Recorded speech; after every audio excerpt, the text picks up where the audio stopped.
أعوذ بالله من الشيطان الرجيم. بسم الله الرحمن الرحيم.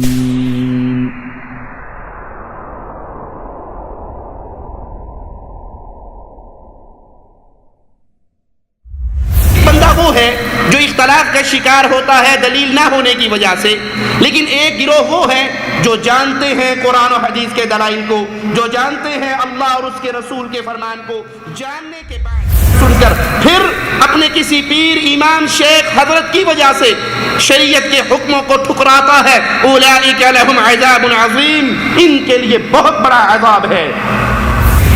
فرقہ پرستی کے اس ماحول میں ایسا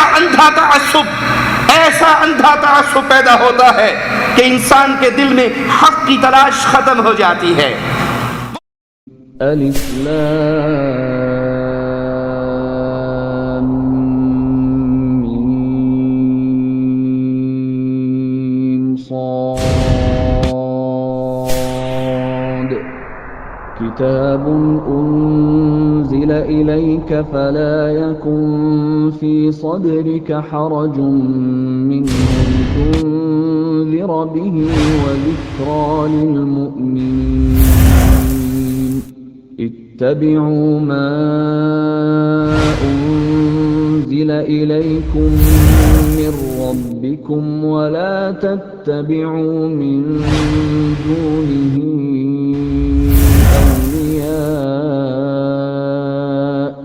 قلیلا ما تذکرون۔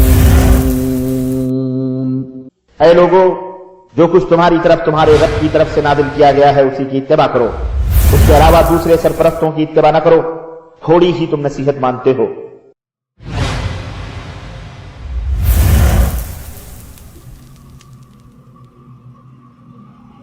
ان الحمد للہ نحمده ونصلي على رسوله الكريم۔ اعوذ باللہ من الشیطان الرجیم، بسم اللہ الرحمن الرحیم۔ واعتصموا بحبل اللہ جميعا ولا تفرقوا واذكروا نعمة الله عليكم إذ كنتم أعداء فألف بين قلوبكم فأصبحتم بنعمته إخوانا وكنتم على شفا حفرة من النار فأنقذكم منها۔ اہل ایمان کا اتحاد و اتفاق سے رہنا، گروہ بندیوں سے بچنا، انتشار کا شکار نہ ہونا، یہ وہ سبق ہے جس کی تعلیم امام الانبیاء علیہ الصلاۃ والسلام کی شریعت نے ہمیں دی ہے۔ اسلام یہ چاہتا ہے کہ مسلمان اللہ سے ڈرتے ہوئے اتحاد سے رہیں، اتفاق سے رہیں، انتشار سے بچیں، گروہ بندیوں سے بچیں، فرقہ پرستی سے بچیں۔ آئیے قرآن حکیم کی آیت پہ غور کرتے ہیں۔ مالک فرماتا ہے شرع لکم من الدین ما وصى به نوحا والذی اوحینا الیک وما وصینا به ابراہیم وموسى وعیسى ان اقیموا الدین ولا تتفرقوا فیہ۔ یہ دین جو ہم نے تمہیں دیا ہے، اس نے تمہارے لیے وہی دین کا راستہ اختیار کیا جس کے اختیار کرنے کا حکم نوح علیہ الصلاۃ والسلام کو دیا، اور اے محمد علیہ الصلاۃ والسلام ہم آپ کی طرف بھی وہی بھیجی ہے، اور اسی کا حکم ابراہیم علیہ الصلاۃ والسلام اور موسیٰ عیسیٰ علیہ السلام کو دیا۔ ان تمام انبیاء کو حکم کیا دیا، وہ وصیت کیا ہے، وہ آرڈر کیا ہے کہ دین پہ قائم رہنا، فرقوں میں نہ بٹنا، گروہوں کا شکار نہ ہو جانا۔ فرقہ پرستی کی مذمت کرتے ہوئے شریعت ہمیں کیا تعلیم دیتی ہے، کیا انداز اپناتی ہے؟ آئیے اللہ کی کتاب کی آیت پہ غور کرتے ہیں۔ وَلَا تَكُونُوا كَالَّذِينَ تَفَرَّقُوا وَاخْتَلَفُوا مِن بَعْدِ مَا جَاءَهُمُ الْبَيِّنَاتُ وَأُولَئِكَ لَهُمْ عَذَابٌ عَظِيمٌ۔ تم ان لوگوں کی طرح نہ ہو جانا جنہوں نے اپنے پاس روشن دلیلیں آنے کے بعد پھر فرقہ پرستی کی، پھر تفرقہ ڈالا، پھر اختلاف کیا، ان لوگوں کے لیے بڑا عذاب ہے، ایک بندہ وہ ہے جو اختلاف کا شکار ہوتا ہے دلیل نہ ہونے کی وجہ سے، لیکن ایک گروہ وہ ہے جو جانتے ہیں قرآن و حدیث کے دلائل کو، جو جانتے ہیں اللہ اور اس کے رسول کے فرمان کو، جاننے کے بعد، دلائل سننے کے بعد، احکامات پہنچنے کے بعد پھر عجیب بات تو ٹھیک ہے لیکن ہمارے مذہب میں نہیں ہے، قرآن کی آیت تو ہے لیکن ہمارے امام کے قول سے ٹکرا رہی ہے، حضرت کا فرمان، ہمارے پیر صاحب کا حکم، ان کی تعلیمات، آپ جتنے دلائل دے رہے ہیں یہ ان سے ٹکرا رہی ہے۔ جو قرآن کی آیات کو سن کر، امام الانبیاء کے فرمان کو سن کر، پھر اپنے کسی پیر، امام، شیخ، حضرت کی وجہ سے شریعت کے حکموں کو ٹھکراتا ہے، اولئک لہم عذاب عظیم، ان کے لیے بہت بڑا عذاب ہے۔ قبروں پہ سجدے کرنے والے، قبروں کا طواف کرنے والے، پختہ قبریں بنانے والے، ان پہ میلے لگانے والے، کیا انہیں اللہ کے قرآن کی تعلیمات نہیں پہنچی؟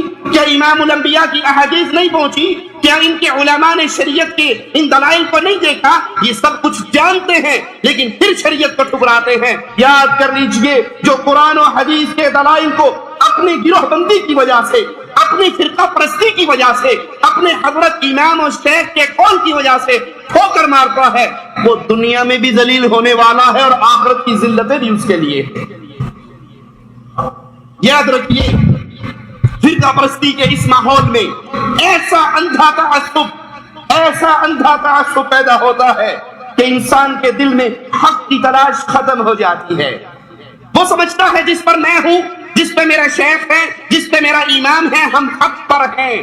میں وہابی ہوں، وہابیوں کے گھر پیدا ہو گیا، میں بریلوی ہوں، بریلویوں کے گھر پیدا ہو گیا، میں دیوبندی ہوں، دیوبندیوں کے گھر پیدا ہوا، میں شیعہ اس لیے ہوں، شیعوں کے گھر پیدا ہوا۔ اور ہمارے امام نے کہا ہے کہ تمہارے سارے نام ہم نے پیر غوث اعظم کے رجسٹر میں دیکھے ہیں اور وہ رسول اللہ کی عدالت میں پیش کروا کے سب کے لیے جنت کے ٹکٹ لے چکے ہیں۔ اب اس کو 1000 آیات سنا لو، 1000 حدیثیں سنا لو، وہ اپنے فرقہ پرستی کے تعصب میں اتنا اندھا ہو چکا ہوتا ہے کہ اس کو حق تلاش کرنے کی جستجو ختم ہو جاتی ہے۔ یہی انداز قرآن حکیم ہمارے سامنے بیان کرتا ہے، من الذین فرقوا دینہم وکانوا شیعا کل حزب بما لدیہم فرحون، ان لوگوں میں سے جنہوں نے اپنے دین کو ٹکڑے ٹکڑے کر دیا، اپنے دین کو بانٹ ڈالا، گروہوں میں تقسیم، جماعتوں میں تقسیم۔ آپ کون ہیں؟ نقشبندی ہیں، یہ چشتی ہیں، یہ قادری ہیں، یہ رضوی ہیں، یہ نوری ہیں، یہ سہروردی ہیں، یہ بغیر وردی ہیں، یہ فلانے امام کے پیچھے ہے، یہ نوری بوری سرکار کے پیچھے ہے، اور یہ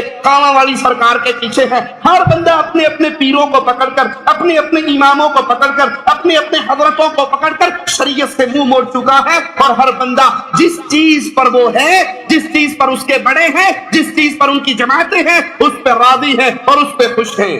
بلکہ نوبت یہاں تک پہنچ جاتی ہے کہ کھلے ہوئے دلائل سننے کے باوجود وہ اس کو کافر کہہ رہا ہے، وہ اس کا انکار کر رہا ہے، وہ اس کا انکار۔ یہی بیماری سابقہ امتوں میں تھی۔ قرآن حکیم کی آیات پہ غور کیجئے، وقالت اليهود ليست النصارى على شيء وقالت النصارى ليست اليهود على شيء وهم يتلون الكتاب، یہودی کہتے ہیں عیسائی کچھ نہیں، عیسائی کہتے ہیں یہودی کچھ نہیں، حالانکہ دونوں اللہ کی اتاری ہوئی کتابوں کو پڑھتے ہیں۔ آج بھی کیفیت یہی ہے، آج بھی حالات یہی ہے۔ ہر بندہ اپنے خیمے کے اندر داخل ہو کے کنڈے لگا کے تالے لگا چکا ہے، نہ قرآن کی آیت اپنی عقل میں آنے دیتا ہے، نہ حدیث رسول کو سن کر اپنے منہج اور راستے کو تبدیل کرتا ہے۔ دوسرے مقام پہ غور کیجئے، ان کی کیفیت کیا ہے؟ اس فرقہ پرستی کے بعد نتیجہ کیا نکلا؟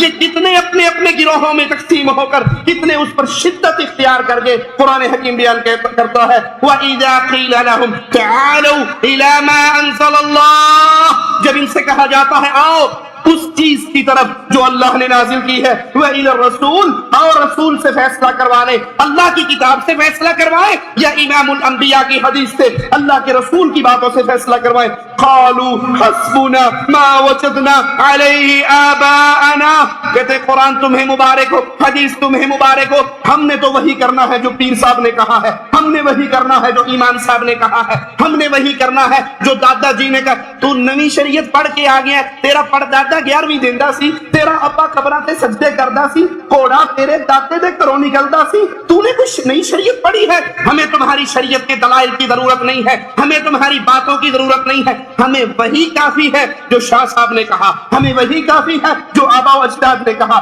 ہمیں وہی کافی ہے جس پہ ہمارے بڑے چلتے ہوئے آئے۔ اولو کان آباؤہم لا يعلمون شیئا ولا یہتدون، ان سے کہو تمہارے ماں باپ اگر وہ بے علم تھے، اگر وہ بے عقل تھے، اگر وہ شریعت کی تعلیم سے اندھے تھے، تو کیا اس کے باوجود تم ان کے راستوں پہ چلو گے؟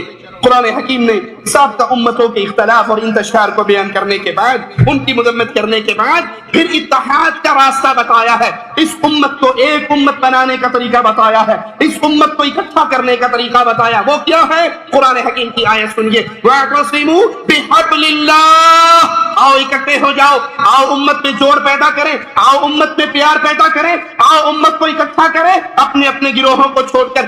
یہ پیار کیسے پیدا ہوگا؟ اگر کوئی کہے میرے پیر کو چھوڑ کر ہمارے بڑے پیر کو مان لو، وہ کہے اپنے امام کو چھوڑ کر ہمارے امام کو مان لو، وہ کہے اپنے حضرت کو چھوڑ کر ہمارے حضرت کو پکڑ لو، رب محمد کی قسم دنیا کی کسی شخصیت پہ، کسی پیر فقیر امام حضرت پہ اتحاد نہیں ہو سکتا، کیونکہ اللہ نے اتحاد کا راستہ بتایا ہے، اور وہ راستہ کیا ہے؟ اللہ کی رسی اتحاد کر سکتی ہے۔ اللہ کی رسی کیا ہے؟ اللہ کی رسی اللہ کی کتاب ہے اور محمد الرسول اللہ کا فرمان ہے۔ اس کے علاوہ کسی نقطے پہ اتحاد نہیں ہو سکتا۔ میں آپ کو سمجھاتے ہوئے مثال دیتا ہوں، اگر کوئی شخص کہے آپ اپنے بزرگوں کو چھوڑیں ہمارے بزرگوں کو پکڑ لیں، میں کہتا ہوں میں بغداد والے بزرگوں کو نہیں مانتا، میں کہتا ہوں میں رائمنڈ والے بزرگوں کو نہیں مانتا، میں کہتا ہوں کوفے کے بزرگوں کو میں نہیں مانتا، میں کہتا ہوں میں آپ کے حضرتوں کو نہیں مانتا، کیا کوئی مجھ پہ کفر کا فتویٰ لگا سکتا ہے کہ یہ کافر ہے ہمارے پیر کو نہیں مانتا، یہ کافر ہے ہمارے شیخ کو نہیں مانتا، یہ کافر ہے ہمارے حضرت کی ملفوظات کو نہیں مانتا؟ اتحاد نہیں ہو سکتا۔ آؤ میں اتحاد کروانے کے لیے شریعت کی روشنی میں دعوت دیتا ہوں۔ ایک شخصیت ایسی ہے اگر کوئی اس کا انکار کرے وہ کبھی مسلمان نہیں رہ سکتا، وہ نہ کوفے والا ہے، نہ بریلی والا ہے، نہ رائمنڈ والا ہے، نہ دیوبند والا ہے، نہ بغداد والا ہے، وہ محمد الرسول اللہ صلی اللہ علیہ وسلم ہے۔ آؤ امام الانبیاء بھی اکٹھے ہو جائیں، ادب سب کا کرے، احترام سب کا کرے، عزت سب کی کرے، لیکن فائنل اتھارٹی، آخری بات اگر کسی کی مانی جا سکتی ہے تو محمد الرسول اللہ صلی اللہ علیہ وسلم، اس پہ اکٹھے ہو جاؤ۔ فرقہ پرستی کا سبب کیا ہے؟ اس فرقہ پرستی کا سبب اللہ کی کتاب اور رسول اللہ صلی اللہ علیہ وسلم کی سنت سے دوری۔ امام الانبیاء فرماتے ہیں میں جا رہا ہوں تمہیں دو چیزیں دے کر، ترکت فیکم امرین، دو چیزیں میں نے تمہارے درمیان چھوڑی ہے، لن تضلوا، تم کبھی بھی گمراہ نہیں ہو سکتے، قیامت تو آ سکتی ہے تم گمراہ نہیں ہو سکتے ایک شرط کے ساتھ۔ وہ شرط کیا ہے؟ کوفے والوں کو پکڑ لینا، بغداد والوں کو پکڑ لینا، بریلی کی خاک چھاننا، دیوبند کے دروازے بجانا۔ وہ شرط یہ ہے ما تمسکتم بہما، اللہ کی کتاب اور محمد کریم کے فرمان کو جب تک تم تھامے رکھو گے پوری دنیا کا کوئی بندہ بھی آ کر تمہیں جنت کے راستے سے گمراہ نہیں کر سکے گا۔ یہ جنت کی راہ ہے، یہ اتحاد کی راہ ہے، یہ اتفاق کی راہ ہے، یہ محبت کی راہ ہے، یہ فرقہ پرستی کے بت کو پاش پاش کرنے والا راستہ ہے۔ سب کا ادب کیجیے لیکن ادب محمد کے بعد صلی اللہ علیہ وسلم۔ فرقہ پرستی کا سبب یہی ہے، ہم نے قرآن حکیم کو چھوڑ دیا، حدیث رسول کو چھوڑ دیا، اور قرآن اور حدیث کو چھوڑنے کے بعد اس نے کہا میرا بڑا، اس نے کہا میرا بڑا، کسی نے کسی کو بڑا سمجھا، کسی نے کسی کو بڑا سمجھا۔ اگر اختلاف ہو جائے اور شریعت میں انسانی عقلوں کے مطابق بات کو سمجھنے میں اختلاف ہو بھی سکتا ہے، اختلاف کا ہو جانا کوئی بڑی بات نہیں ہے، اختلاف ہو جائے تو شریعت اس کا حل بتا رہی ہے، غور کیجئے۔ یا ایھا الذین آمنوا اطیعوا اللہ واطیعوا الرسول، اے ایمان والو، اے کلمہ پڑھنے والو، اے جن کا نبی ایک ہے، جن کا قبلہ ایک ہے، جن کا اللہ ایک ہے، جن کا کعبہ ایک ہے، جن کی کتاب ایک ہے، اے لوگو اللہ کی اطاعت کرو، اس کے رسول کی اطاعت کرو، وَأُولِي الْأَمْرِ مِنْكُمْ، اور اپنے مسلمان حاکم کی اطاعت کرو۔ فَإِن تَنَازَعْتُمْ فِي شَيْءٍ، اگر تمہارا جھگڑا ہو جائے، امام سے ہو جائے، پیر سے ہو جائے، شیخ سے ہو جائے، تمہارا مرشد کہے مرنے والے کی وفات کی چادر پر بیٹھ کر آیت کریمہ پہ ہم نے گٹھلیوں پہ آیت کریمہ پڑھنی ہے، ہم نے تیجا کروانا ہے، 7واں کروانا ہے، 9واں کروانا ہے، 10واں کروانا ہے، 40واں کروانا ہے، قل کروانا ہے، رسم چہلم کروانی ہے، اللہ کرے گا انہیں کوئی اور مر جائے گا، میری روٹی چلتی رہے گی۔ اگر اختلاف ہو جائے، اگر جھگڑا ہو جائے، اگر لڑائی ہو جائے، امام سے، شیخ سے، مرشد سے، پیر سے، شریعت دلیل کیا دے رہی ہے؟ شریعت اختلاف کو ختم کیسے کرتی ہے؟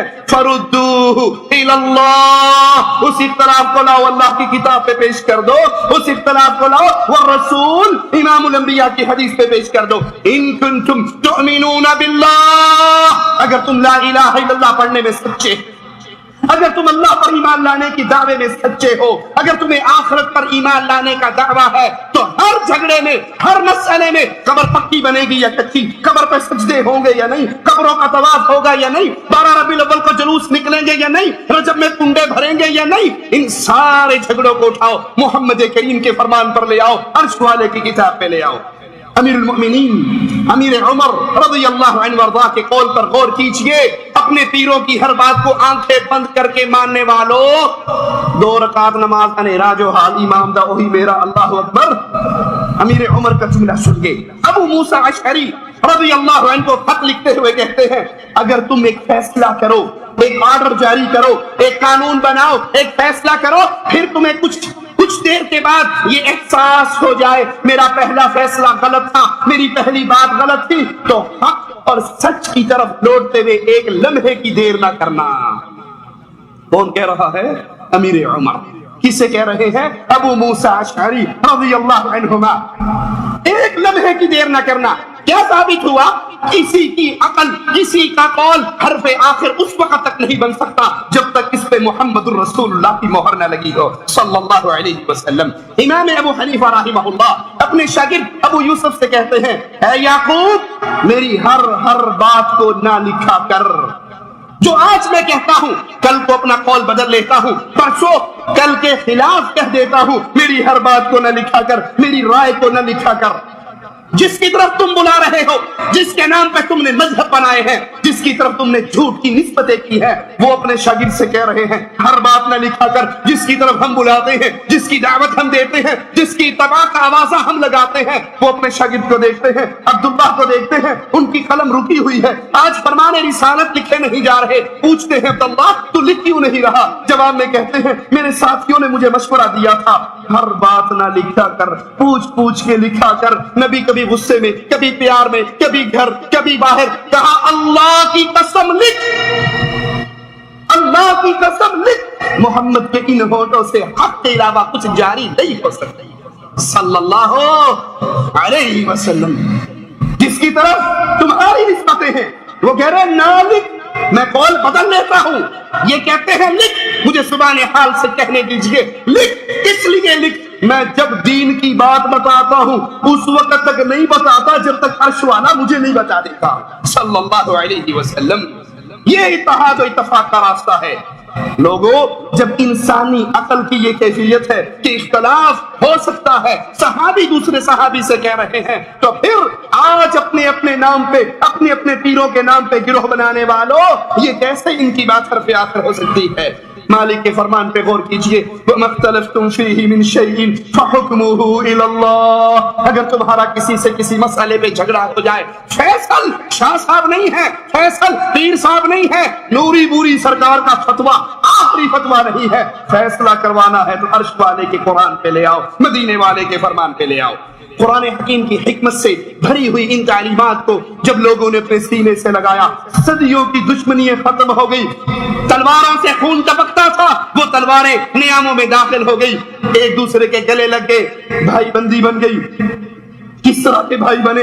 ابن عوف کو ان کا بھائی کہتا ہے میرا اتنا بڑا باغ ہے، مدینے کا بہت بڑا باغ ہے، تو دیکھ لے، آدھا آدھا تو کر لے، جو اچھا لگے تو لے لے، جو چھوڑے گا اس کو میں لے لوں گا۔ اس محبت کی مثال تاریخ میں نہیں ملتی، اس محبت کی مثال۔ اور یہ محبتیں پیدا کیسے ہوئی؟ سب نے اپنی اپنی رائے کو چھوڑا، اپنے اپنے قول کو چھوڑا اور فرمان محمد پہ اپنی گردنوں کو جھکایا صلی اللہ علیہ وسلم. اسی کا ذکر معنی کرتا ہے وَاذْكُرُوا نِعْمَةَ اللَّهِ عَلَيْكُمْ إِذْ كُنْتُمْ أَعْدَاءً فَأَلَّفَ بَيْنَ قُلُوبِكُمْ فَأَصْبَحْتُمْ بِنِعْمَتِهِ إِخْوَانًا. اس وقت کو اور اس نعمت کو یاد کرو جب تم آپس میں دشمن تھے ایک دوسرے کے, اللہ نے تمہارے دلوں میں پیار پیدا کیا, اللہ نے تمہارے دلوں میں محبتیں پیدا کی اور تم ایک دوسرے کے بھائی بن گئے. نبی کریم صلی اللہ علیہ وسلم کے مبارک دور کے اندر, خلفائے راشدین کے پیارے دور کے اندر امت کا یہی طریقہ رہا. اگر کہیں اختلاف ہوا تو قرآن اور حدیث کی تعلیمات کی بنیاد پہ اس اختلاف کو ختم کر لیا گیا. اختلاف کا ہو جانا بڑی بات نہیں ہے. اختلاف کے نام پہ مدرسے الگ کرنا, اختلاف کی بنیاد پہ مسجدیں الگ کرنا, اختلاف کی بنیاد پہ گروہ بندیاں کرنا, امت کو توڑنا, یہ بہت بڑا جرم ہے. آئیے میں آپ کو بتاتا ہوں اختلاف کہاں کہاں ہوا. نبی کریم صلی اللہ علیہ وسلم فوت ہوئے, فاروق اعظم نے کہا, جس نے کہا نبی مر گئے گردن کاٹ دوں گا. صدیق اکبر نے منبر پہ چڑھ کر کہا من کان یعبد محمد فإن محمد قد مات. جو محمد کریم کی عبادت کرتا تھا وہ سن لے, صدیق اکبر کے جملوں کو سن لے کہ محمد کے فوت ہو چکے ہیں, دنیا چھوڑ چکے ہیں. اختلاف ہوگی, ان کی رائے الگ ہے, ان کی رائے الگ ہے. یہ دونوں رائے ایک ہو جاتی ہیں کیسے؟ جب صدیق اکبر کی زبان مبارک سے آیت نکلتی ہے وَمَا مُحَمَّدٌ إِلَّا رَسُولٌ قَدْ خَلَتْ مِن قَبْلِهِ الرُّسُلُ أَفَإِن مَاتَ. اور لوگوں محمد علیہ السلام سابقہ نبیوں کی طرح ایک نبی تھے, اگر یہ مر جائیں یا شہید کر دیے جائیں تم اپنی ایڑیوں کے بل دین اسلام سے پھر جاؤ گے. صدیق اکبر کے جملوں کو سن کر فاروق اعظم کہتے ہیں جو ہی میرے پردہ سماعت سے یہ آیت ٹکرائی, میرے جسم کا بوجھ میری ٹانگوں نے اٹھانے سے انکار کر دیا, میں گھٹنوں کے بل زمین پہ گر گیا, مجھے یقین ہو گیا محمد فوت ہو گئے صلی اللہ علیہ وسلم. تیجے ساتویں نامے 10ویں کل برسی پہ اختلاف کرنے والوں, گروہ بندی کرنے والوں, اپنے حضرت کی بات کو نہ چھوڑنے والوں, فاروق اعظم نے اپنے جملوں کو واپس لیا, اپنی بات کو ختم کیا اور صدیق اکبر کی بات کی تصدیق کی, کیونکہ فیصلہ قرآن کی آیت نے کر دیا تھا. امام الانبیاء علیہ السلام کی وفات کے بعد امیر کے مسئلے پہ اختلاف ہوا. ایک انصاری گروہ نے کہا ہمارا امیر, مہاجرین نے کہا ہمارا امیر, ان کا ایک تمہارا ایک ہمارا, یہ رائے بھی آئی. حدیث سنائی گئی, اللہ کے نبی نے فرمایا علیہ السلام امیر جب بھی بنے گا قریشی نسل بنے گا. حدیث سنتے ہی اختلاف ختم ہو گیا, اختلاف مٹ گیا. یہ کہنے والوں حدیث تو پڑھی ہے, صحیح بخاری میں ہے, رکوع میں جاتے ہوئے رفع دین کرنی چاہیے, رکوع سے سر اٹھاتے ہوئے رفع دین کرنی چاہیے. حدیث ہے, صحیح ہے, ہمارے مذہب کے خلاف ہے. ارے جس کا مذہب حدیثوں کے خلاف ہو وہ مسلمان کا مذہب بن کیسے سکتا ہے؟ ان فتنوں نے جب اپنے دروازے کھولے, فرقہ پرستی کا جب یہ طوفان برپا ہوا تو کیفیت یہ بنی, حنفی شافعی حنفی کو ایسے ملتا تھا جیسے دو الگ الگ ملتوں کے انسان مل رہے ہیں. بلکہ فقہ حنفی کا مشہور مسئلہ ہے, اگر کوئی حنفی شخص شافعی مذہب کو اختیار کر لے تو اسے تعزیراً سزا دی جائے گی, نعوذ باللہ, جیسے وہ کسی اور ملت کے اندر داخل ہو گیا. انا للہ و انا الیہ راجعون. اللہ نے ہماری ملت محمد کریم صلی اللہ علیہ وسلم کو بھیج کر ایک ملت بنائی ہے, اس میں یہ گروہ بندی بربادی کا راستہ ہے. اے کاش امام ابو حنیفہ رحمہ اللہ کی تقلید کا دعویٰ کرنے والے امت کو مزید گروہ بندی سے بچاتے, لیکن انہوں نے گروہ بندی کے دروازے کھولے, فرقہ پرستی کے دروازے کھولے. کوئی صوفی بنا, کوئی حلولی بنا, کوئی ماتوریدی بنا, کوئی اشعری بنا, کوئی صرف مسائل کے اندر امام صاحب کے جملوں کو لیا اور تصوف کے مسائل میں سہروردی بنا, نقشبندی بنا, چشتی بنا اور قادری بنا.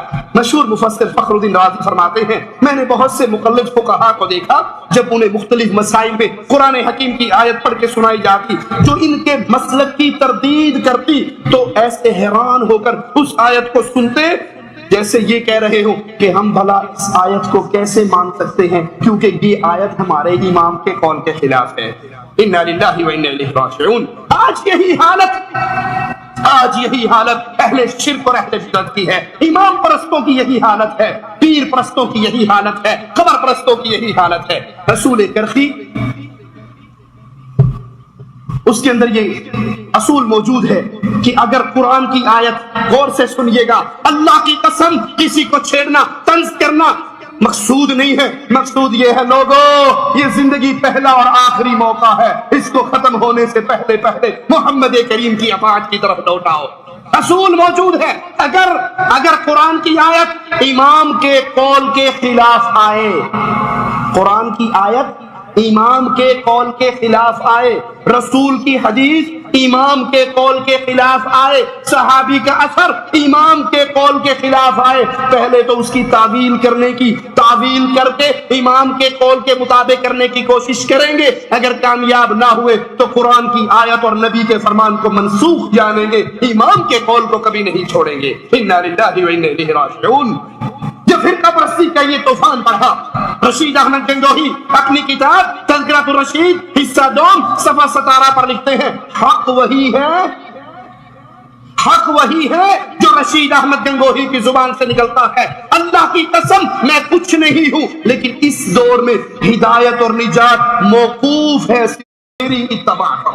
لا حول ولا قوة الا باللہ، انا للہ و انا الیہ راجعون۔ ہدایت تو محمد کریم صلی اللہ علیہ وسلم کی اطاعت پہ موقوف ہے، لیکن آج یہ حق امام الانبیاء سے چھین کر پیروں فقیروں اماموں اور مولویوں میں بانٹ دیا گیا۔ امام الانبیاء نے فرمایا تھا لوگو میری پوری امت جنت میں جائے گی الا من ابا، جو جنت میں جانے سے خود انکار کر دے۔ پوچھا گیا وہ ظالم کون ہے جو جنت میں جانے سے انکاری ہو؟ فرمایا من اطاعنی دخل الجنہ، جو محمدی بنا، نماز محمدی، روزہ محمدی، حج محمدی، جہاد محمدی، طلاق محمدی، نکاح محمدی، عبادت محمدی، اعتقاد محمدی، جو ایک ایک مسئلے میں محمدیت کے رنگ میں رنگا گیا، دخل الجنہ، یہ جنت میں گیا۔ ومن عصانی فقد ابا، اور جس نے محمدیت کو پسند نہیں کیا اس نے حقیقت میں جنت میں جانے سے انکار کر دیا۔ لیکن یہاں یہی حق اپنے اماموں کو دے کر کہا جا رہا ہے، پیر صاحب نے کہا ہے، گنگوہی صاحب نے کہا ہے کہ حق وہی ہے جو رشید احمد کی زبان سے نکلتا ہے۔ اپنے مذہب کو ثابت کرنے کے لیے فرقہ پرستی کے اس طوفان نے، تعصب پرستی کی اس آگ نے امت کو کہاں تک جلا دیا ہے؟ اپنے پاس سے قرآن حکیم کی آیات بنا کر اپنے مذہب کو ثابت کیا گیا، قرآن میں جھوٹی آیات بنائی۔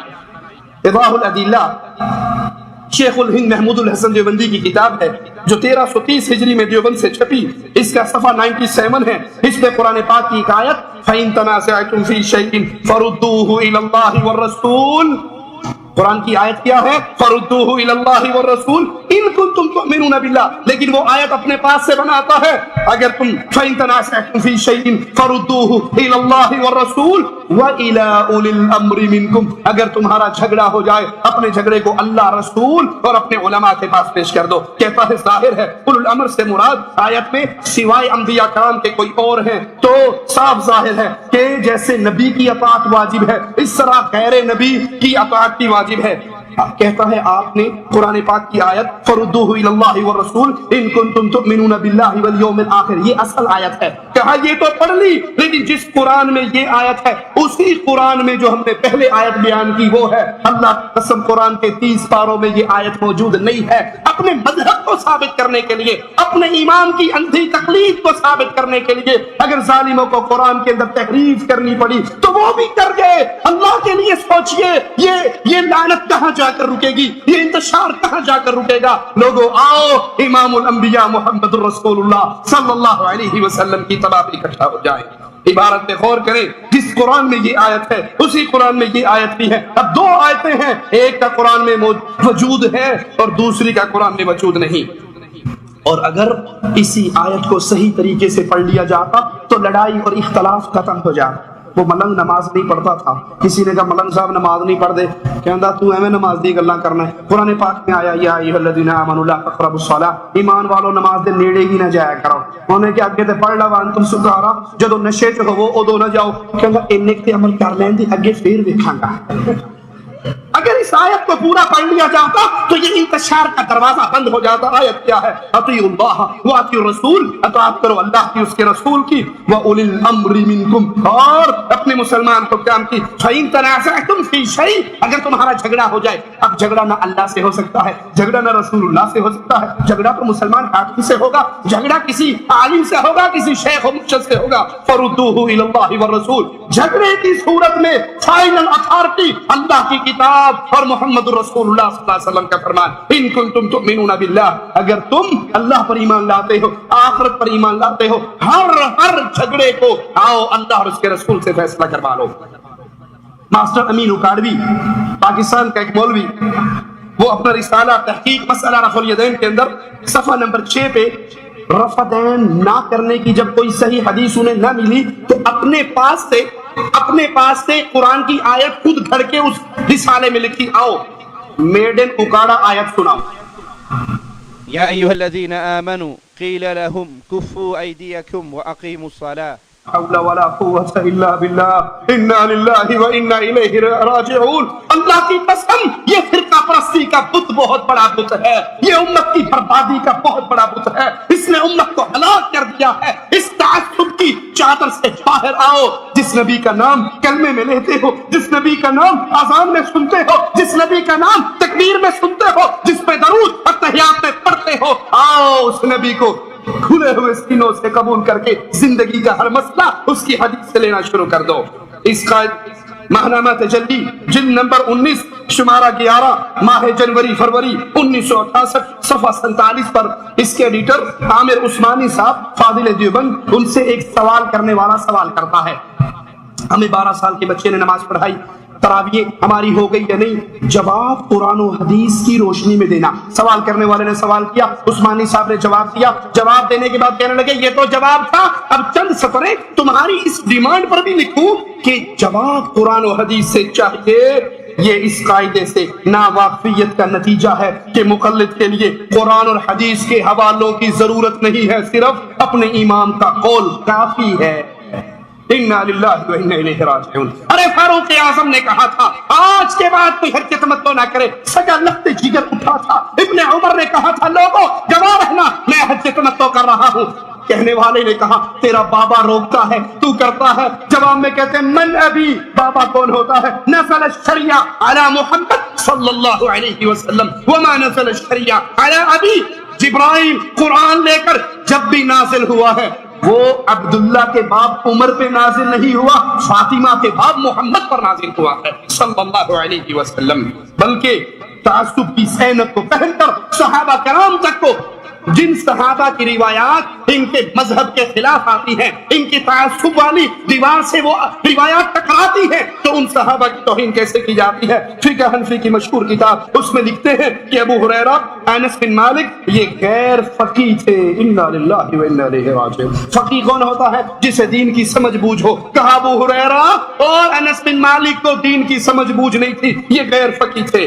مذہبی تعصب کی ایک اور مثال پہ غور کیجئے، در مختار جلد نمبر 1 صفحہ 42 پہ لکھتے ہیں کہ عیسیٰ علیہ السلام جب نازل ہوں گے تو مذہب حنفی کے مطابق فتویٰ جاری کریں گے، کہ عیسیٰ جب آئیں گے وہ شریعت محمدی کی بجائے فقہ حنفی کے مطابق فیصلے جاری کریں گے۔ مذہبی تعصب میں سیدنا ابو ہریرہ سے دشمنی کیسے کی جاتی ہے؟ کیا ہے؟ جو راوی عادل ہو، حافظ ہو تو مفتی اور فقیہ نہ ہو جیسے ابو ہریرہ اور انس، تو ان جیسوں کی روایات اگر صحت کے مطابق ٹھیک ہو اور وہ روایات قیاس کے مطابق ہو، وہ احادیث جس کو ابو ہریرہ انس بن مالک روایت کرتے ہیں اگر وہ قیاس کے مطابق ہو تو اس کو تسلیم کیا جائے گا، اگر وہ قیاس کے مخالف ہو تو ابو ہریرہ اور انس بن مالک کی روایات کو نہیں مانا جائے گا، کیونکہ اس سے قیاس پر عمل کرنا اولا ہے اور رائے کا دروازہ بند ہوتا ہے۔ انا للہ و انا الیہ راجعون۔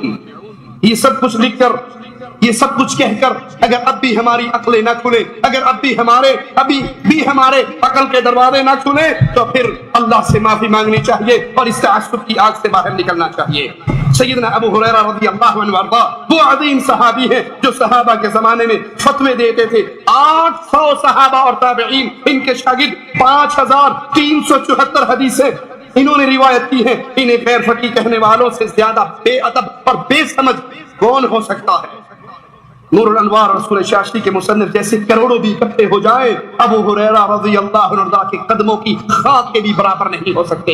ابو ہریرہ سے دشمنی، ابو ہریرہ سے دشمنی، ابو ہریرہ سے دشمنی شیعت بھی کرتی ہے اور امام پرست بھی کرتے ہیں. ایک شیعہ ذاکر کہتا ہے، فاضل الوی اس کا نام ہے، کہ یہ جتنی جھوٹی روایات ہیں وہ ساری کی ساری بلیوں کے باپ کی کمائی ہے. نعوذ باللہ ابو ہریرہ نے یہ جھوٹی روایات اکٹھی کی ہے.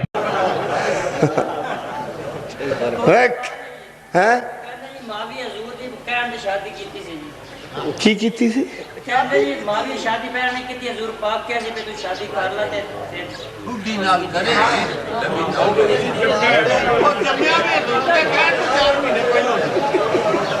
اے کام بھئی اوکھا ہے. جی رسول اینو کیا ہے نا بھی تو شادی کریں تو قربان جاواں پھر کیڈا لائق پتر وچوں جمیا کیا ساری ابو ہریرہ دی کمائی ہے.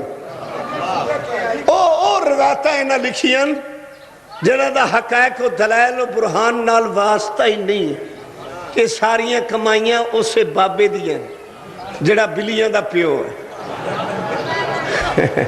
کسے بندے دے کول قبلہ پیاز سن اج بھی لوکی وپاری وپار کر دے کیلیاں دا سیباں دا اناراں دا انہیں گنڈیاں دا کیتا ہے.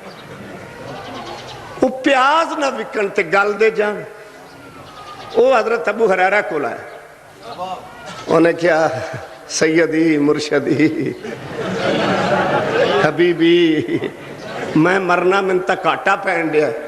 انہیں کیا کیوں کہ پیاز گل دے پہ لوکی لیندے کیوں نہیں. انہیں آکھے تے ایک منٹ دی مار منافع داد ٹوک لے. انہیں کیا جی ادو آد. انہیں جناب بازار چ ٹنڈورا دینا شروع کر دیا. مسلمانوں پتہ جی آج دن کیڑا ہے. بندیا کان چکے رہندا جو ہر ویلے رسول دے گوڑیاں نا. بندیا کیا صحابی رسول ہے بھئی یہ کاتب ہے ہر ویلے کول رسول دے رہندا ہے گل کوئی نویں کرو. انہاں کیا رسول آج دے دن واسطے فرمایا سی آج او دن ہے جڑا بندہ پیاز بہتے کھائے گا جنت چ او پہلے جائے گا.